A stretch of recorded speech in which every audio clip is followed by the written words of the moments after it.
Just a quick segment from me at the dealership. What I wanted to say, actually, here you can see the inside of the dealership. There's a Land Rover over here and everything like that. What I wanted to say is my car is over here.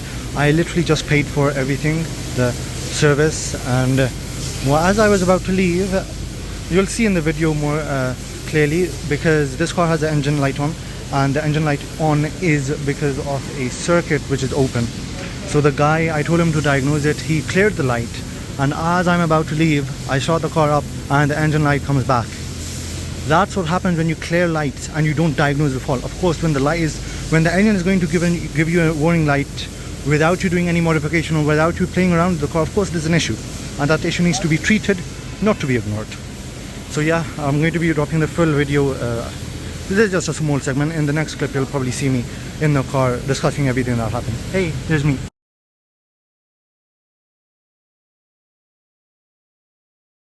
Well, you guys saw the introduction. I'm currently outside in the rain. Please do bear with me. My health hasn't been the best lately. I've had some flu, and you know what it is. Anyways, I'm over here today to talk about the Proton dealership that I went to. Before this clip, you would have seen some of the I'm going to put my hazards on because people are coming fast, and I want to show them that I'm not going fast. Wait, what? Yeah. You get what I mean. Anyway. So I went to the Proton dealership the other day, and well, my experience wasn't the best. Wow, I can't speak. First of all, I need to figure out where I'm going. Second of all, I need to then start speaking.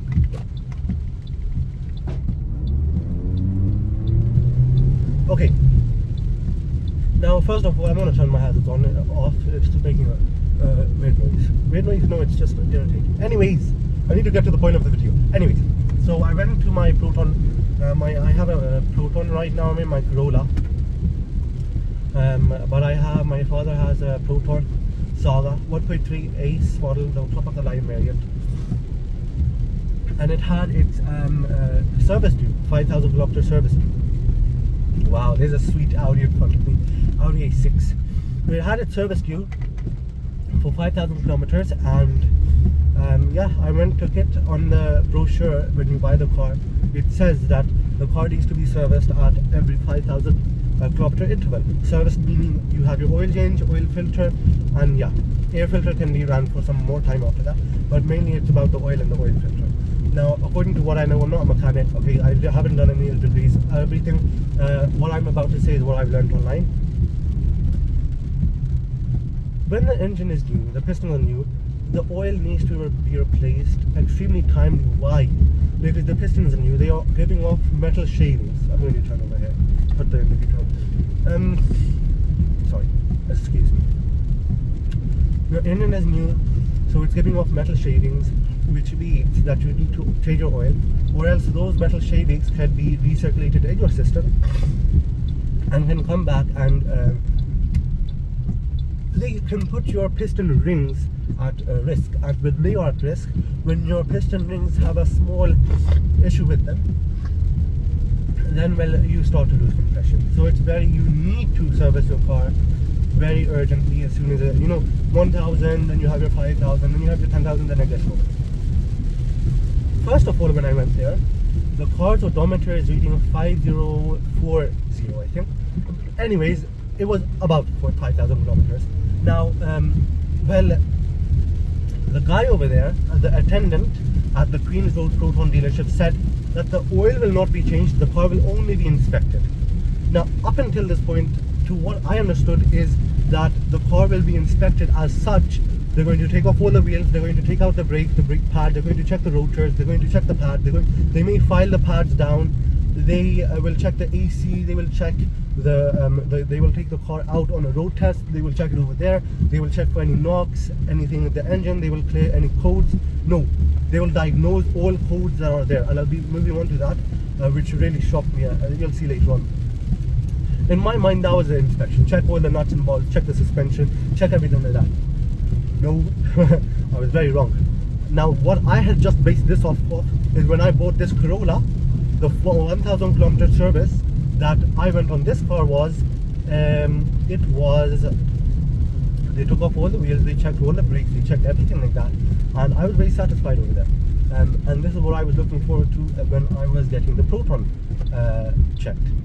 However, they didn't do any of that. And if we move on to the oil situation, the guy said that the oil, that there has been a notice issued from the company that says that the oil, okay, anyways, that says that the oil will be changed after 10,000 kilometers.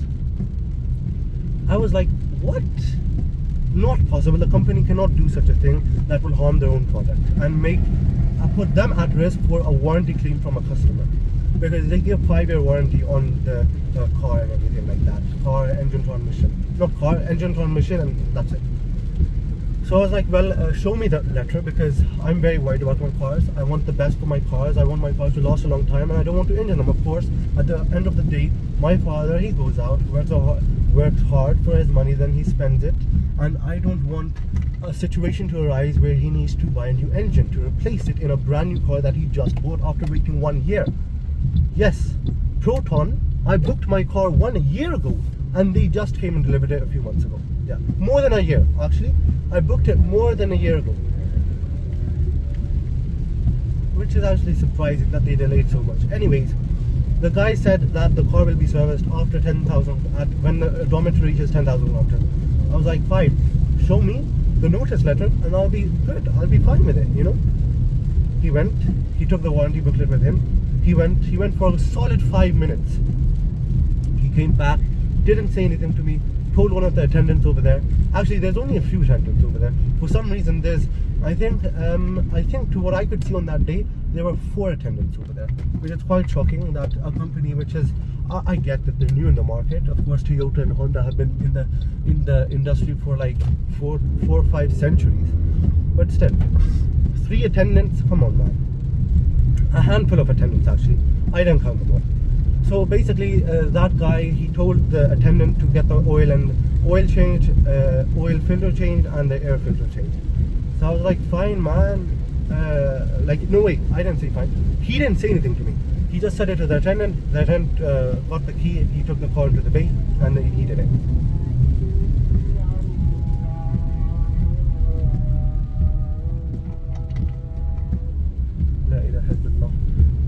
So the attendant took it over there. He took the car on the just a second. Okay, so the attendant took the car over there. He then basically he proceeded to change the oil filter and everything like that. He made a huge mess. Okay, I guess they haven't trained them as good. He made a huge mess with the car. There was oil from the oil filter leaking down, so much oil. I mean, I get if it's a bit, but there was so much oil leaking down from the oil filter onto the suspension, onto the subframe. So that really made me sad that, you know, but after that it was literally a 5-minute job. So an issue with the car was that the car had issues coming from the left side suspension and issues coming from the yes, there was an engine light on, which I'll put on. Actually, I have many clips, so I'll put the clips on into this video as well. The engine light was stating that there was a fuel circuit, evaporation fuel circuit, which is open. That's why the engine light was on. But I'll move on to this and what they did, which really shocked me. Anyways, the oil was changed, air filter was changed, it was all set and done. Then the guy, my driver told the attendant over there's an issue with the suspension. Now, these people did not know anything, meaning that they did not come to any conclusion of what it could be. They said that it's either the steering rack or it's a axle or some sort of like that. Then there was this manager, he basically took pictures of the car to file a warranty claim, and he took a video of the car stating all the issue. Basically, long story short, what the issue was is it was a bit the sway bar, I think that was a bit disconnected. That's why there was a noise coming. But anyways, this guy took it upon himself to the manager over there, which he's very rude. He was extremely rude to me. I mean, like, come on man, I may not be a part of your family, but I'm a customer. I deserve some sort of respect. he wasn't able to give that to me. To the way he spoke to me, I could tell that, you know, he's sick of his job and he doesn't want to do anything with me right now at the moment. Anyways, he took a video of the car, of the issue and everything, and that's it, done. And then I asked him, oh my god, man, I can't even breathe. Give me a second, sorry, excuse me. And I asked him when the car, what's the thing up with it, when should I bring the car in, because they said that nothing can be done on that day. He said, you need to come on the 22nd or the 24th. And the way he said it, I'll say it in Urdu by the way, aapne 22, I think 22nd is 22, I'm not sure. Aapne 22 तारीख को आना है 11 बजे सुबह, मुझे दोबारा कहना ना पड़े. He said it exactly like this, and I was shocked. Bro, how are you speaking, mate? Anyways, I get disrespected a lot. I am used to it. I was like, fine, man, I'll come on the 22nd. I checked my schedule. I was busy on the 22nd. So I said, can I come on Saturday 24th? And he said, fine. Because they had this warranty camp. They have this warranty camp where the company comes and inspects cars, to what my understanding was of what he told me. And I should come there, and it was going to last 3 days. So the 24th was going to fit into that schedule. And so I was like, fine, yeah, I'll come. And then my driver said to check the car again. And they did check it again. And they took off the wheel before they had not taken off the wheel. And they saw that when the wheel is off, the car is not making that noise. Oh my god, should I go straight? No. Okay, sorry. Astaghfirullah. Oh my god, there's no one around. Anyways, they took off the wheel and they came to the conclusion that when the wheel is not on the car, it is not making the noise. So then they said they looked around the parts, and one thing that took me by surprise, the guy whacked the sway bar with a hammer. He whacked it. When I say whack, I mean whack. I mean, my guy went full force. I was on the other side of the dealership and I heard it so clearly. He whacked it. And I was like, bro, chill, man. I didn't say that to him, but like in my mind, I was quite taken back that, my God, you're doing that to this car. It's not going to resolve the issue. It's going to make the issue a further issue, and it's going to make a big problem. Anyways, the guy whacked it, and then bro, how do I drive around here? Basically, if you can't tell, it is time for rain, and there's cattle everywhere. The society that I'm roaming around in, there's cattle everywhere. Anyways, I asked the guy, where were we? Yeah. So basically the issue was with the wheel off, it wasn't making the noise. So they diagnosed a bit further, hit it with a hammer a few times, and basically the thing was the sway bar end was hitting against the wheel, and therefore it was making the noise.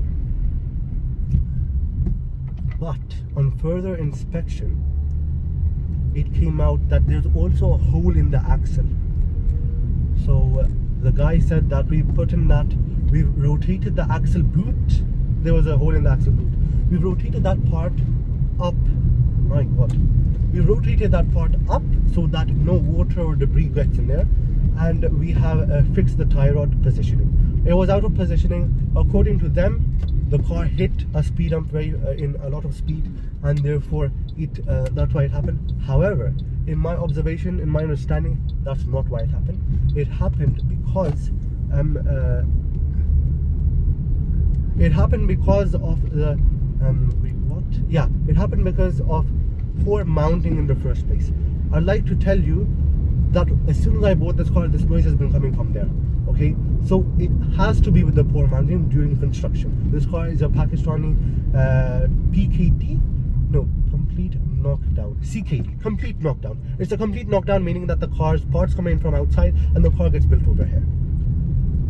So that's what my take on it. Moving on, we have the engine light issue. I told you earlier, it's an issue like when you read it. I went to another shop. It's on Khayabani Jinnah, Fareed Motors.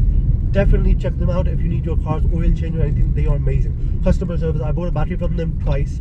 Once many years ago, once recently for my Corolla. They have extremely good. They have a huge car servicing area, tire, wheel bank, you name it, they have it. Okay, if you have an issue with your car, definitely go check them out. Basically, when I have a Suzuki Maran as well. So when I went for that's a different story. When I went to buy the battery for this Toyota Corolla, I went over there to Fareed Motors and I bought the battery from there, and I asked them if they had any OBD 2-port scanner, and they did. So I was like, bro, pull it up, I want to check something with my car. I went home, got my Proton, brought the Proton, and the engine code, I'll put it on screen right now. Engine code was evaporation, some issue with the evaporation system. Give me 1 second. Okay, the issue was with the evaporation fuel system. The circuit was open, that's why there was an engine light on. Okay, fast forward. I told them not to clear it, I just wanted to know what the error code was, and that's it. Fast forward to the Proton dealership. They took the car. First of all, the guy put his computer in. I told him that the light needs to be diagnosed, okay? The light needs to be diagnosed. Do not clear it. My guy went up ahead, he cleared the light. And he assured me, I think I had this on tape. He assured me that the light will not come back. But what happened? The light came back before I even left the dealership. The light came back before I even left the dealership. So before leaving the dealership, after I had paid service charges for all this, the labor was free because for the first, I think there's 3 vouchers that you get: 1,000, 3,000, 5,000, and all these, the labor is free. The parts, the engine oil, oil filter, air filter was 9,700, which is quite expensive. No, it's really expensive. Yeah. Wow. Okay. Anyways, so the engine light came on before I left, after I had paid. So I told the other guy, the moody manager who I had given some reference to earlier, he came with his laptop, and I told him to diagnose it, but it is what it is. The guy just cleared the light. First, his buddy came, like a small attendant. He came, plugged the thing in, and he looked at the code for like a solid 5 minutes. The guy was absolutely flabbergasted. He did not know what's going on. My guy had shock on his face, like what even is this code? And then later the manager came. The manager looked at the code for a while. He couldn't find any solution to it. So what he did, he cleared the code. So now what has happened is the light is still on the car. When I get in the car and I start the car up, every time without fail, the light is there. The engine light is on. There's no fix for this. I'm going to, okay, in my plan, I want to take this car to the DHA dealership in Lahore, and from there, currently, if you're a bit lost, I'm talking about the dealership on Queen's Road. Give me 1 second. You should not. Okay, I'm talking about the dealership on Queen's Road, which I had this extremely bad and awful experience with.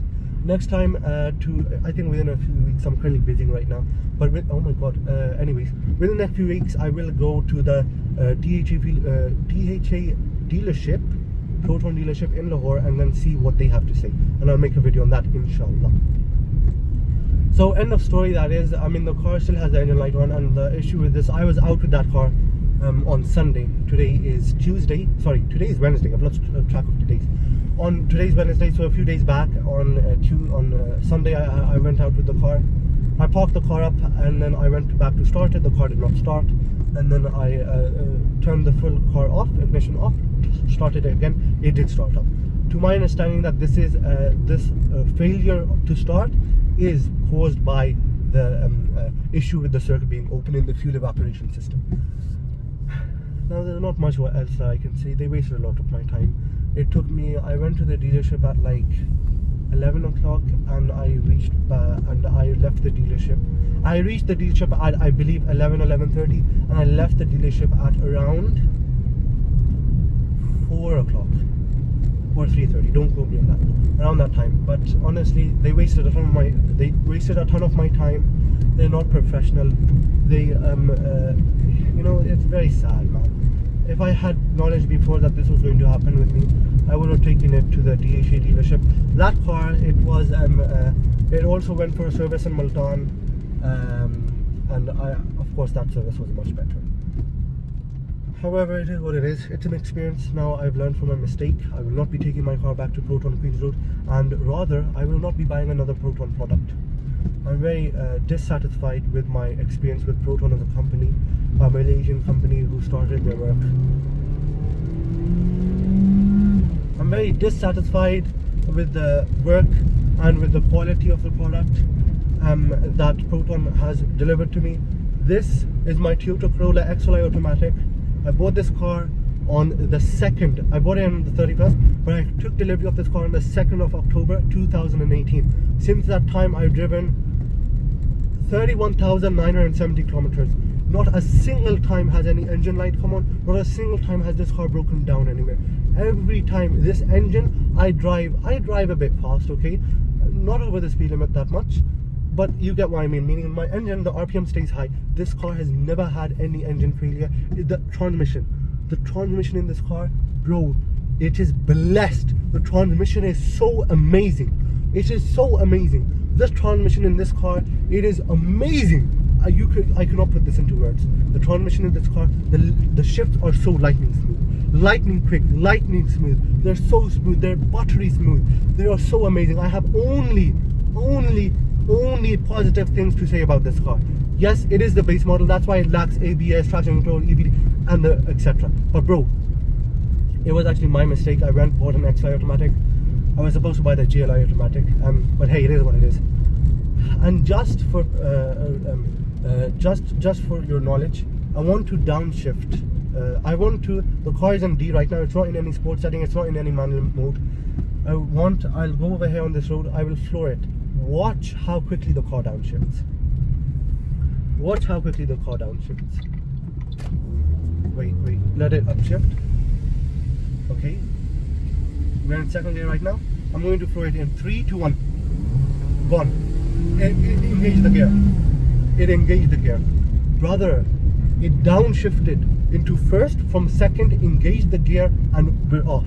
Okay, that's lightning smooth. In the Proton, bro, I hit my foot to the floor. The car takes like 3 business days to even recognize something. After it recognizes something, the RPM slowly build up, and then oh my god, I can't speak. The RPM slowly build up, and then the car engages the other gear, and then it takes off. And when it takes off, it's not fast. It's extremely slow. The car has 96 horsepower. Again, rapid. My god, may God bless this car and protect it from the evil eye. The Proton, I mean, if you have your everyday use, I think it's a fine car. Just personally, I would not buy a car from this company. I wish I had not. The Toyota Yaris is much better. But I think let this company come. If you're thinking about buying a Proton, yes, all the features may sound very, appealing to you, but bro, wait. Let the company make its mark here, okay? Let them set up some proper dealerships, some proper employees, some proper systems, and then think about this car. For the time being, personally, even I'm honestly against buying such expensive brand new cars. You, with some money, if you have some willpower, you can buy an old car, an old like AE 101 Toyota Corolla, 2001, 1995. Spend a bit of money on that, and you can really, you can make the car an amazing car. Like honestly, even old cars, they deserve to be restored and deserve to be brought into a condition where they can be ran nicely. We can't just throw them away. That's even ruining our planet. But end of the day, yeah, man. And in regards to this Proton saga, I tried to sell it. It was on sale for on Path Wheels for a month, and it didn't sell. No one's interested in this car. They're only interested in buying it brand new, and the wait time on that is too long. I'll be ending this video here. I need to go home and have errands to run. And I hope you guys enjoyed this video. I hope you subscribe to the channel. And yeah, I guess catch you in a next one. And for right now, wow, the new Civic just passed me. I love that car. If the price was a bit lower, I would have that. But yeah, take care. Have a great day. Bye bye.